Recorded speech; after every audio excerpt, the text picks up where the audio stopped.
Hey everyone, welcome back to the Miser's Guide. I've got two major pieces of news to share this morning. First, early this morning, Evony released a very controversial patch to no longer allow purple generals to be utilized in the Senate. This is following a change where it became much easier to ascend purple generals due to not requiring Blood of Ares for ascension.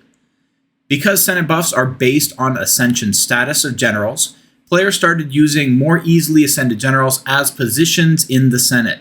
However, it now seems that the use of these generals was an unintended oversight on the part of Evony. As of this morning, you can no longer place these ascended purple generals in the Senate to increase your buffs. If your general is already there, it is still functional for the moment, but it is likely that these will be removed as well.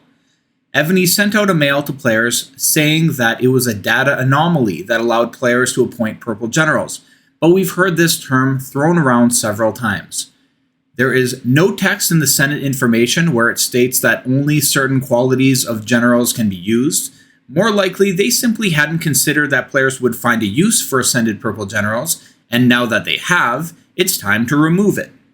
In the mail, players received a small amount of Blood of Ares, gold, and gems as compensation, but players are reporting that this compensation is less than even a fifth of what they spent on acquiring and ascending the generals. This was not an exploit. It was a reasonable use of a recent change to generals. This is another example of inadequate testing before releasing new features. Players that are affected should be fully compensated. On to the second bit of news. If you've been wondering why my videos have been coming less frequently in the last couple of months, the simple answer is that I've been hard at work pushing out my own game on Google Play.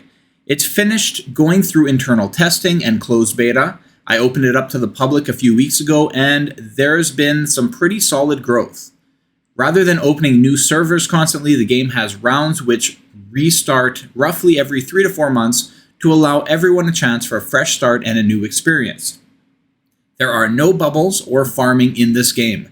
After you get through the 120-hour initial beginner protection, which is used to stabilize your kingdom, it's all-out warfare as you struggle with your allies to push for top spots. There's a lot of strategy involved, not only in army compositions and battles themselves, but also working with other players to take down your enemies. Best of all, it's not a pay-to-win game. Purchases in Strife are limited to 1 per day, and absolutely nothing is restricted behind a paywall. If you're looking to try something new, try out Strife.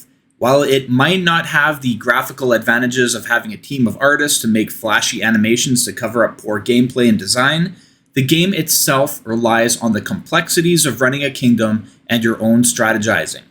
There are already quite a few experienced players willing to help out new players learn the game, and there will be a bunch of video tutorials to help you understand how to effectively run your kingdom on the Strife YouTube channel.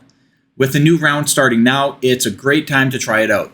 You'll find a link to the Google Play page in the comments. It's currently only available for Android users, unfortunately, but I plan to make it available on iOS sometime next year.